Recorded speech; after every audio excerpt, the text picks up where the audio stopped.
now we'll get going on these manifolds here and see if I can get that bolt out, and I'll get the other bolt out, and then she'll be ready to try to drop in there and get her all situated.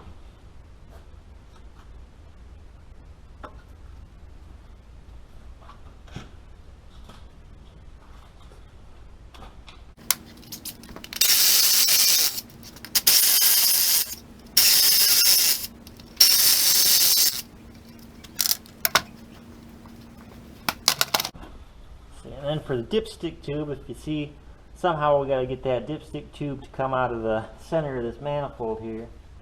And what I do, if I don't want to have to monkey around with the dipstick tube, because it usually doesn't come out of the oil pan, is I'll cut this bracket right here and just re-weld it when I'm all done.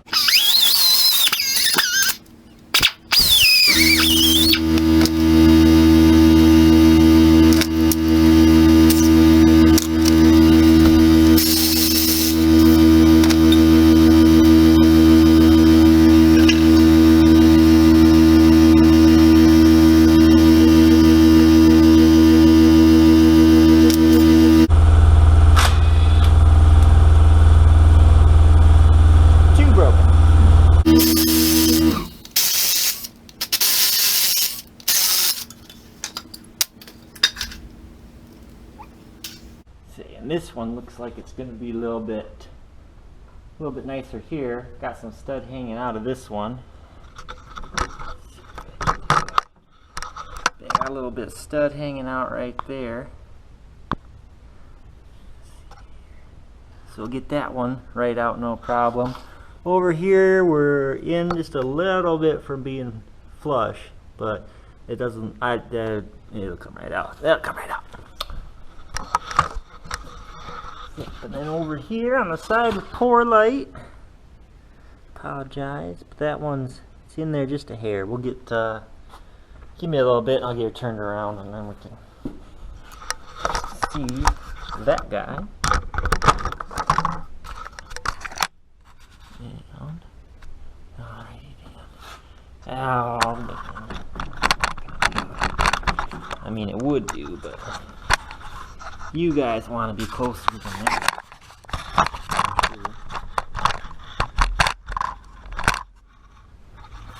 So I'll see what I can do here.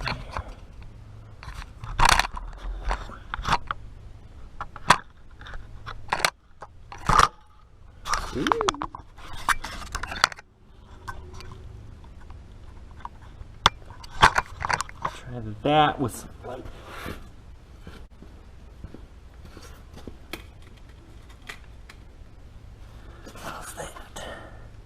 That's not so bad. Get my stud remover on it.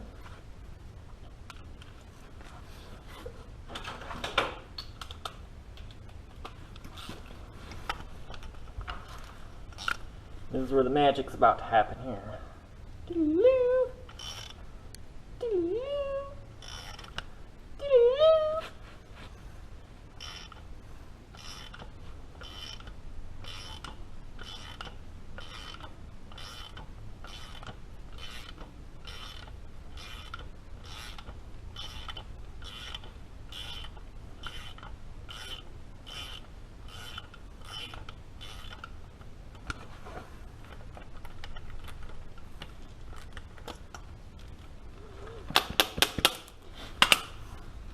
Here it is. Right there. Broken off ugly guy. But she, like I said, she come right out.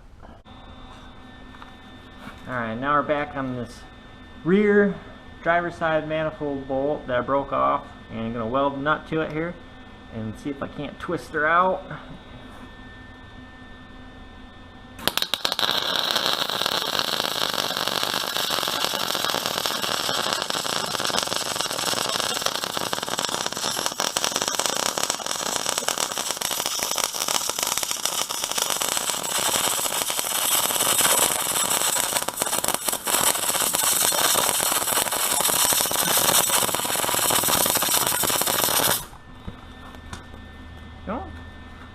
And I prefer to use a large nut just because you get that much more heat sink. into that stud by the time you lay all that weld on there. And I think the heat's what really breaks these loose out of the aluminum better than you know, whatever your other method is. I've never had to drill one of these. I've had 100% success rate with just welding them. So anyways, this is my method that I prefer, and I like to just try to kind of get it moving a little. If you can get it moving, I mean, that's half the battle.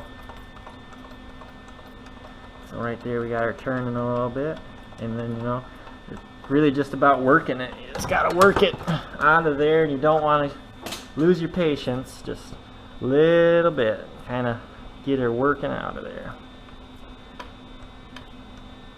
And say once you get it turning, I mean, it's important not to just go grab your impact gun and try to just rip this baby out of here. I was just super careful.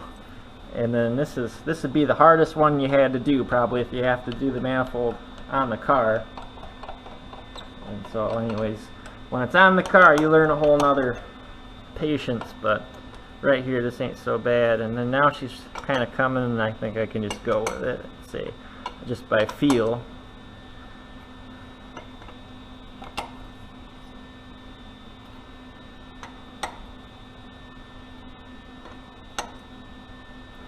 But yeah, again, a lot of it I think is just having a big nut on there helps with the heat. And then also you can actually see your wire as it's going on to the stud, because when you use a smaller nut, or a nut that's just big enough, say if you were using, you know, like a 8mm nut or a 3/16 nut, you know, you're not going to be able to get the wire right buried into that nut just well enough. So, or at least maybe you can, but in my experience I have not been able to, so I use the big nut, preferably a flange nut.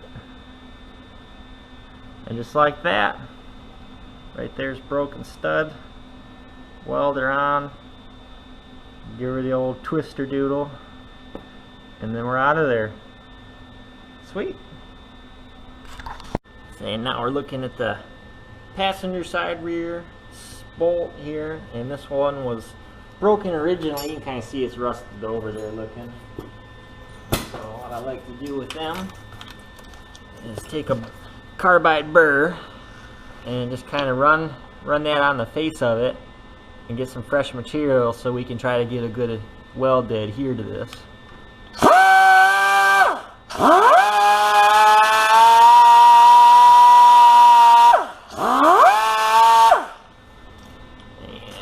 That in the realm of good enough.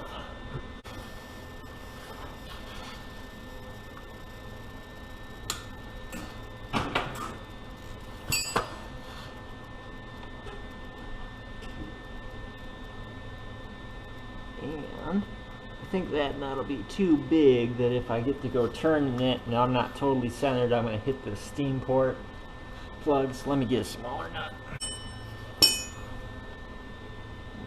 Better. So I went from a 16mm nut, and then this is a 14mm nut that I'm going to weld on here instead. See if we can get the same results. Okay.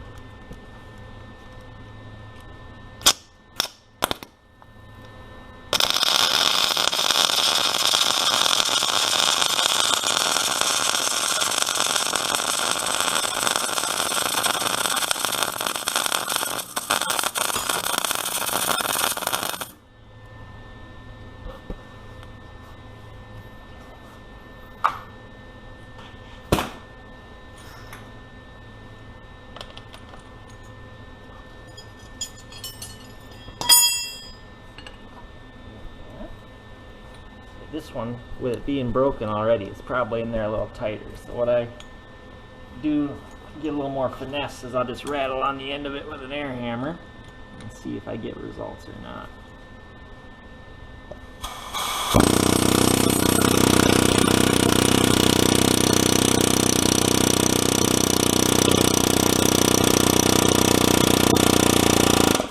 Right there, she broke. Piece of shit.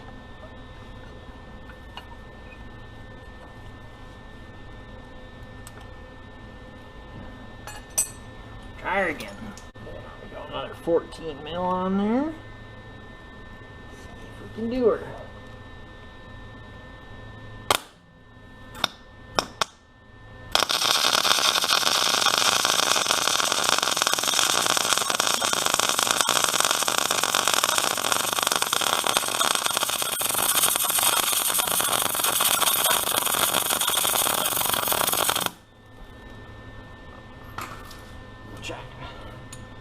get after her while she's good and warm this time.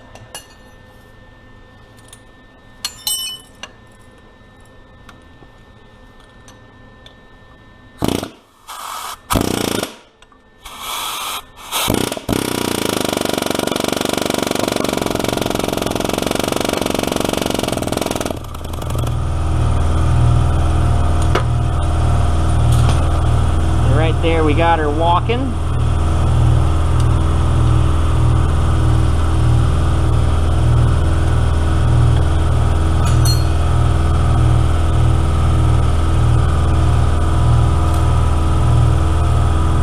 Dipstick tube actually came out of there. How about that?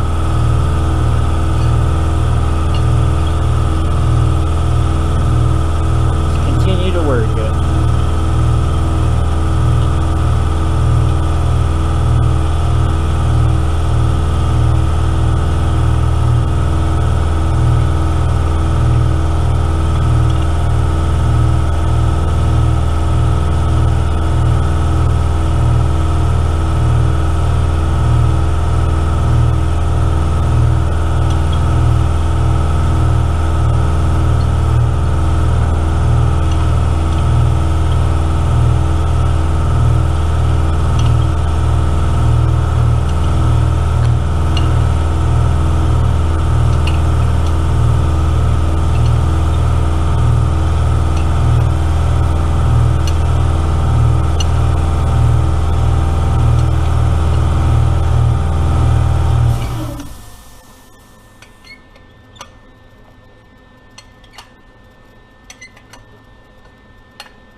And there's another one.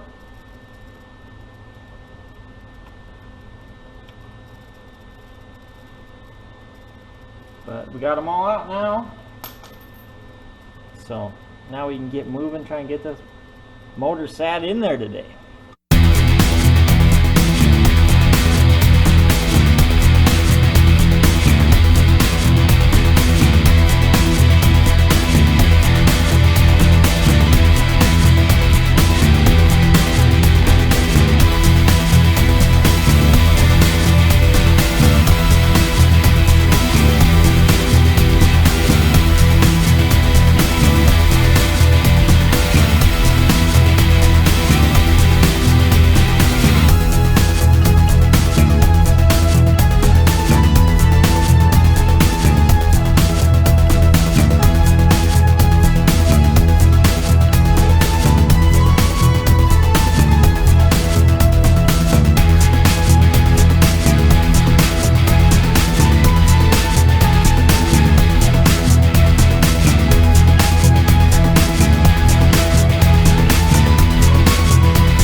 Yeah, I think that's where I'm going to end for this one today. So I got the motor and trans in there, and it's just sitting in there. You can see I got these are the factory LS mounts right there, and they're just sitting on the frame. They ain't got nothing to sit to yet, so I'm just gonna get all that figured out as far as, you know, where I want the motor to sit, and I'll end up making some mounts for it probably, you know, just to get it all where I want. I think that it's all gonna have to go back, you know, probably 4 or 5 inches, but what I'll do is I'll put the water pump on it, and the fan, and the radiator, and the factory shrouds off of the donor, which would be 04 Yukon, and try to get the motor to sit right in that factory shroud and everything. It just makes it easier to reuse all those parts. So basically at whatever height that needs to be at to, again, fit into the factory shroud for the Yukon, 04 Yukon, and that'll just be wherever it you know, ends up sitting at. So got some more work to do there, but I got some actual customer work coming in, so I think I'm gonna just drape the harness back into the engine bay. I get my hinges and springs all bolted back up for the hood and shut that, and then this is becoming, you know, my parts warehouse in here again. And at least this truck's got a bed on it, so I can throw all this crap in the back and then I ain't got to take up space. So I like that. But yeah, so far it's moving along decent, so that should be a running motor by the time you get them valve springs and everything put back together on it, and, you know, go from there. Lots to do, but this one will make a little more headway. This can be more of a summer project even too. But like I say, we'll just get her back together for now and work on it as we can.